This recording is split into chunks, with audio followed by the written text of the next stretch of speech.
సప్తగిరులపై వెలసి వెంకటేశ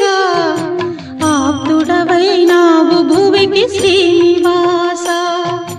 ధర్మమే నీ తేజము సర్వదా